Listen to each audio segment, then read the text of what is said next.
Okay, so the saga of the Hi-Def NES and the Everdrive N8 continues. And today something happened that may shed some light on what's going on here. I may have just convinced myself that it's not completely operating system's fault. Like we keep saying, oh, you need to downgrade to operating system 3, which is what I just happen to have on my Everdrive, and Kevin was using and testing and it worked. Okay, so I mean, that still works. The problem is today somebody sent me an Everdrive deluxe package, brand new, had the card in it, already loaded with the newest operating system and mappers, which I was interested to have. Copied those off of it, and I think maybe I tried to put games on it first and then tried it. Of course, it didn't work. Something like that. Well, anyway, I was getting a garbled screen. I'll show that to you. Sorry, I had to actually reload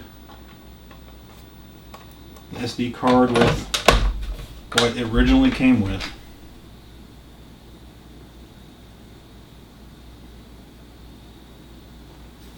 Blue screen, whatever. It's just not working.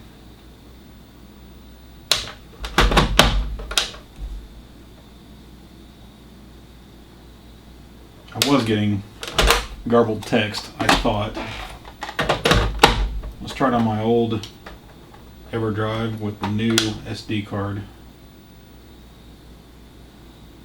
Yeah, that's more like what I'm talking about. It's completely messed up. And that's pretty typical. Now I can kind of tell that it's trying to give me my menu, but you hit any buttons and it just reloads the same garbled image every time.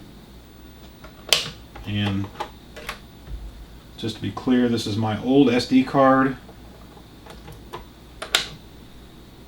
I believe, with the old operating system. There you go.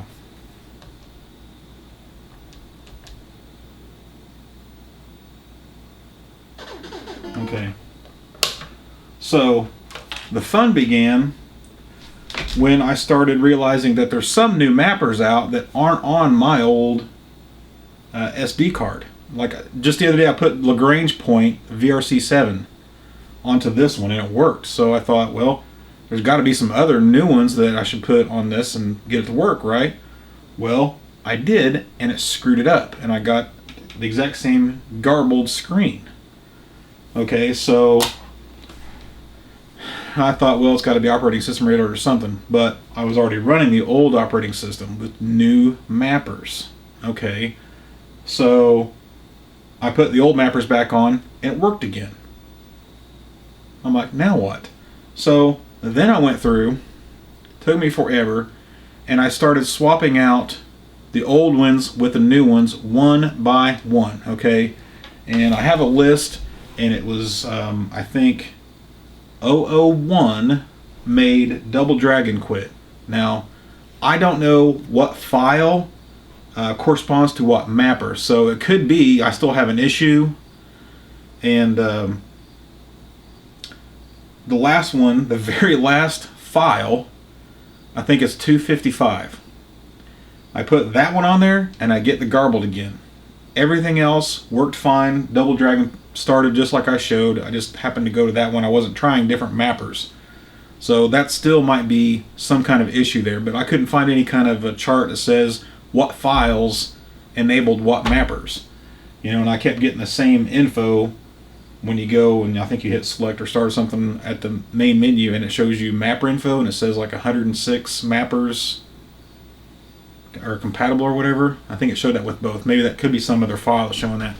But anyway, I then thought, well, what about putting the newest OS on my old card? And I'll show you what that looks like now.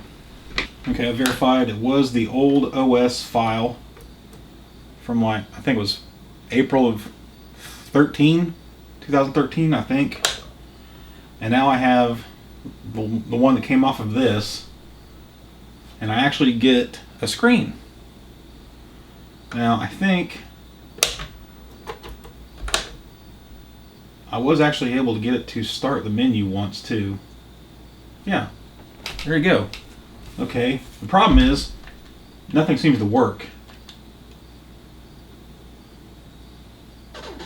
Well, I made a liar out of myself.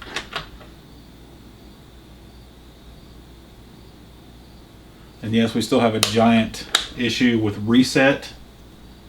That's something I should have tested actually when I was doing each mapper. Of course, I guess I wasn't working with the old mappers either, so I guess I wouldn't really have learned anything, would I? So, and yes, I do have all of the new mappers on this one except for 001 and 255.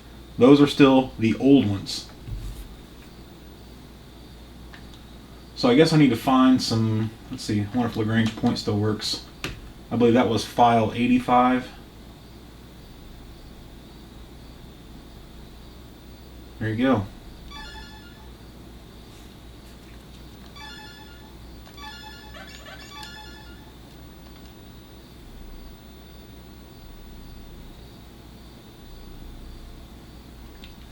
Guess I should turn the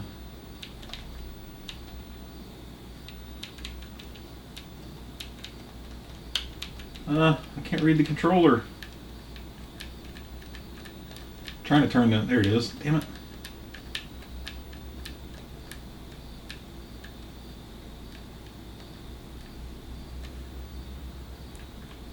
Expansion audio.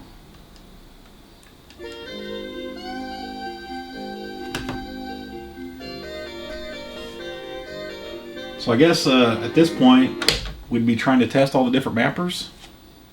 I don't know, but I have just proven that the newest OS works with the Hi-Def NES. It's just the mapper files 001 and 255 seem to be what's screwing it up. Isn't that weird? I mean, this seriously needs to be taken over by somebody else because I am not familiar with this and well enough to say what needs to be done next. Like, what mappers go with what files? You know, what, I mean, I need to know which mappers on each file so I can test a game that has that mapper to see if it still works with the new OS and everything. You know, if it's just a matter of replacing a couple mapper files to get it to kind of work with the Hi-Def NES, you know, we still have the reset issue, but it'd be a lot easier than trying to, you know, put the other OS file on there. And I think maybe there was a mapper out bin. I think that was the other file, maybe, which probably should look to see which one's on this, right? Okay, I think it was a new one anyway. I think when I did the VRC7 mapper, somehow that one got updated as well, but this is the mapper bin file, the mapper out bin file from the deluxe package, so it's gotta be close to the newest one, right? So it still seems to work fine.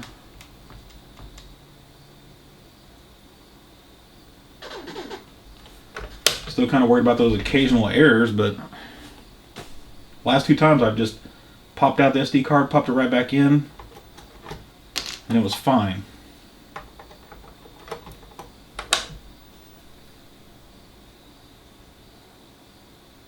There you go. There it did it, instead of going to blue screen. I don't know. It's hopefully it'll shed some light on something. I don't know if anybody knows Chris, point him to this video and maybe that'll, you know, make something click for him.